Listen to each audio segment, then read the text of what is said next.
Presiden Prabowo ini berulang kali membanggakan jajaran kabinetnya sambil bilang, saya sudah memilih orang-orang terbaik untuk duduk di kursi kabinet pemerintahan saya. Tapi sekarang dengan segala tingkah pola mereka, Pak Presiden, ini orang mau diapakan? Itu menteri juga akan diapakan. Beda dengan yang ini nih. Ini teladan dan serius. Ini membanggakan. Lain lagi kisahnya yang satu ini. Hashtagnya kabur aja dulu. Wahai rakyat Aceh, khususnya di Aceh Selatan, ini pemimpin mau diapakan? Mau diapakan?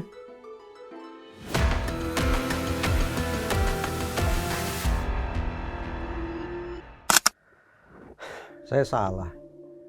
Saya akui saya salah. Dan ini konsekuensi bagi orang yang kurang ilmu. Berhari-hari sejak terjadinya peristiwa banjir bandang yang menyedihkan itu di Sumatera Barat, di Aceh dan juga di Sumatera Utara, saya sebut peristiwa itu sebagai bencana alam. Natural disaster. Tapi setelah saya buka buku, baca referensi, ternyata sungguh-sungguh tidak tepat menggunakan istilah bencana alam. Yang tepat adalah bencana ekologis.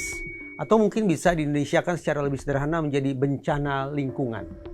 Environmental disaster atau lebih serius ecological disaster. Perbedaannya di mana?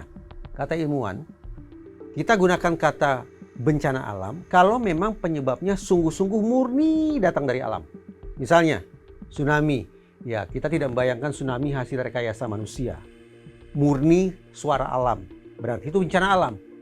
Begitu pula gunung meletus. Saya tidak bisa berimajinasi sudah ada sebuah teknologi yang bisa menyebabkan gunung meletus lebih cepat. Dengan kata lain, gunung meletus ya peristiwa alami, bencana alam. Begitu juga gempa bumi, pergerakan kerak bumi, dan sejenisnya, bencana alam. Tapi dalam kasus Aceh, nah ini, sudah melebar kemana-mana isunya. Sudah mulailah disebut-sebut ada perusahaannya Luhut Binsar Panjaitan, walaupun sudah diverifikasi, clear, Luhut tidak ada urusan di situ. Juga sudah mulai berdatangan daftar-daftar perusahaan yang konon milik Presiden Prabowo, dan kita tunggu apakah itu betul atau harus dikoreksi. Kalau memang peristiwa banjir bandang itu bencana ekologis berupa bencana alam itu datang akibat ulah tangan manusia, maka menurut saya memang di samping berdoa kepada Tuhan, kita menuntut ada pertanggungjawaban dari pihak-pihak yang diyakini sudah menjadi sebab musabab mengapa terjadi bencana ekologis di 3 provinsi itu. Namun maaf nih, saya tidak begitu optimis kalau sudah menyangkut korporasi, apalagi kalau korporasinya kabarnya dimiliki oleh pihak-pihak yang berada di lingkaran kekuasaan. Sepertinya kita, apalagi para korban, hanya tinggal gigit jari. Mengharapkan adanya proses permintaan tanggung jawab, entah itu perdata, entah itu pidana, sepertinya hanya akan menjadi isapan jempol belaka. Jadi menyedihkan.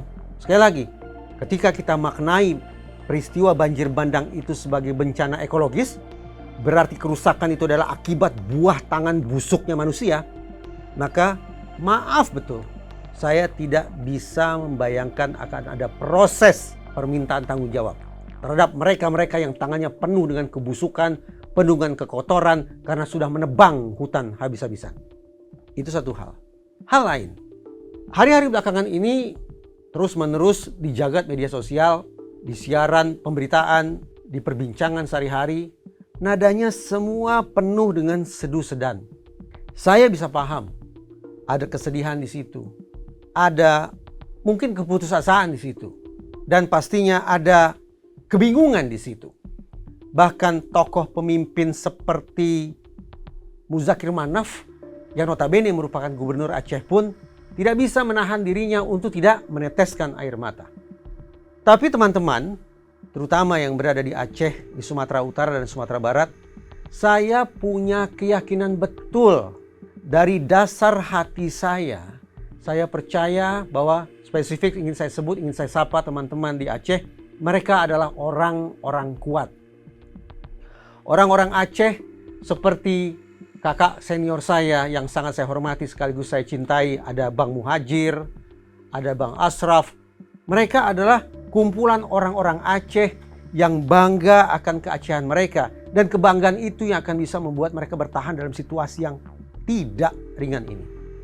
Berhadapan dengan bencana alam, orang Aceh berpengalaman. Berhadapan dengan bencana ekologis, orang Aceh juga berpengalaman. Bahkan bencana yang didatangkan oleh perbuatan korupsi oleh sesama orang Aceh pun, orang Aceh bisa tahan. Kita coba kupas satu-satu. Bencana alam. Semua orang tentu pasti ingat. Bahkan perasaan terhantui itu tempo-tempo masih muncul ketika kita membayangkan tsunami. Bencana alam yang luar biasa dahsyat itu. Tapi alhamdulillah orang Aceh bisa bertahan. Dengan semangat persaudaraan, mereka membangun Aceh kembali. Mereka lolos dari lubang jarum bernama tsunami.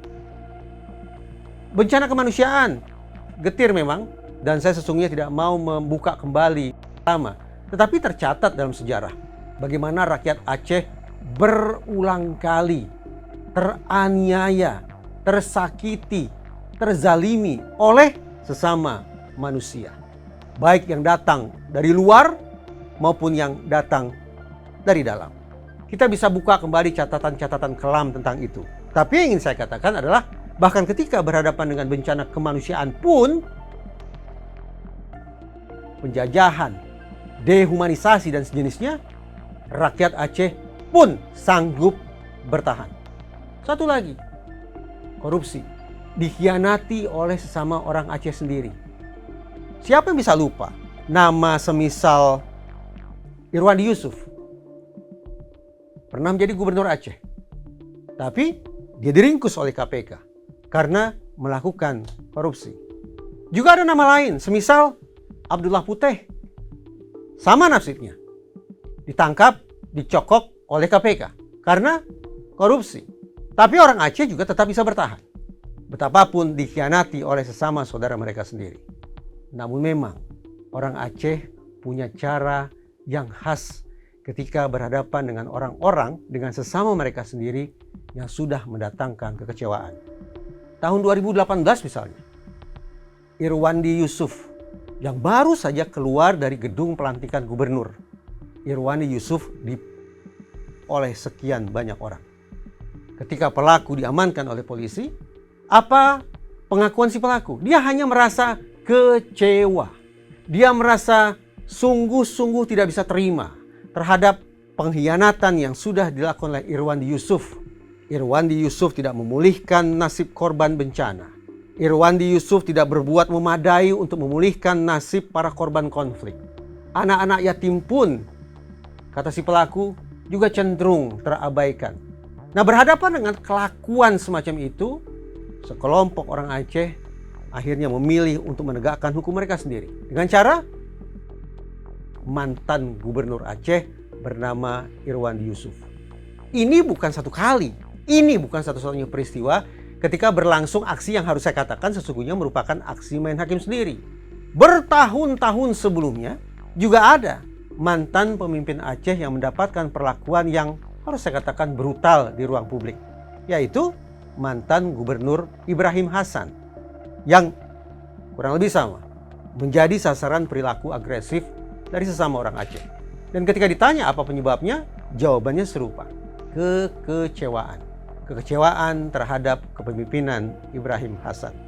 Pasti saya tidak akan memukul rata, saya tidak akan menyimpulkan bahwa itulah gaya semesta rakyat Aceh ketika berhadapan dengan pemimpin-pemimpin yang sudah mengecewakan mereka. Saya tidak akan menarik kesimpulan semacam itu. Tapi paling tidak, ini menjadi pembelajaran penting. Sudah ada dua peristiwa, sudah ada dua insiden, bahwa ternyata pemimpin Aceh pun bisa menjadi sasaran bogem mentah ketika memimpin secara tidak keruan.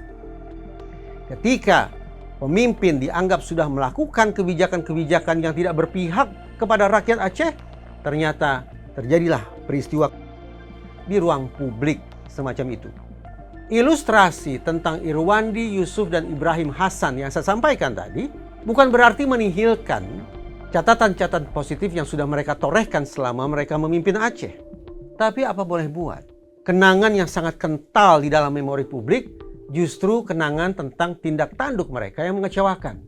Dan ini perlu diberi garis bawahi ketika sekarang kita berbincang tentang pemimpin di Aceh Selatan, yaitu yang terhormat, yang kita muliakan, yang kita sebutlah segala macam sanjungan bagi Bupati Mirwan MS. Lazimnya orang yang baru pulang dari Tanah Suci, baik itu umroh maupun haji, akan disambut meriah oleh masyarakatnya. Kemudian akan melakukan kenduri sekian hari sekian malam sebagai ungkapan syukur, sebagai perpanjangan tangan untuk menyampaikan berkah dari Tuhan kepada masyarakat. Tapi izinkan saya untuk berimajinasi.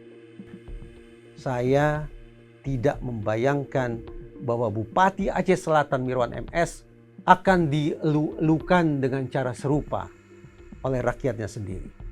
Justru barangkali boleh berpikir, kalau Irwandi Yusuf dan Ibrahim saja bisa menjadi sasaran sansak sekelompok orang, apalagi Bupati Aceh Selatan. Saya tidak berharap Bupati Aceh Selatan Mirwan MS akan menjadi sasaran. Saya tidak berharap semacam itu seujung kuku pun. Tapi ini sebuah gambaran yang realistis bahwa saya ulangi untuk ketiga kalinya. Seorang pemimpin yang sudah mengecewakan rakyatnya, yang dianggap sudah meninggalkan rakyatnya, harus bersiap untuk mengingat kembali dua insiden yang saya sebutkan tadi. Ketimbang bicara, justru saya ingin memberikan himbauan kepada seluruh rakyat Aceh. Yang saya pahami, Aceh adalah satu-satunya provinsi di Indonesia yang menerapkan hukum pidana berdasarkan syariah. Bahkan bukan hanya hukum pidana. Intinya adalah bagaimana rakyat Aceh mencoba menegakkan hukum-hukum Islam dalam sekian banyak dimensi kehidupan mereka. Kalau mau konsekuen, saya bayangkan otoritas di Provinsi Aceh atau spesifik otoritas di Aceh Selatan pun bisa mengeluarkan semacam fatwa menyangkut nasib seorang Bupati Aceh Selatan. Dari sudut pandang agama, ya apa yang harus dikenakan kepada pemimpin semacam ini? Kalau kita buka buku-buku sejarah Islam, kita bisa tengok sekian banyak peristiwa tentang bagaimana pemimpin-pemimpin yang zalim, pemimpin-pemimpin yang khianat, akhirnya dijatuhi azab oleh Tuhan. Dan bukan hanya Tuhan yang kemudian menyiksa mereka, tapi kemudian dalam hukum Islam pun ada istilahnya hudud, bahwa suatu pelanggaran berat akhirnya juga bisa dijatuhi hukuman yang dahsyat berdasarkan hukum Islam. Atau takzir, bahwa hakim punya otoritas, entah itu khalifah, entah itu qadi, punya otoritas untuk mengenakan sanksi kepada pemimpin yang dianggap sudah melalaikan diri dari tanggung jawabnya, yang sudah menyingkirkan rakyat dari isi kepalanya.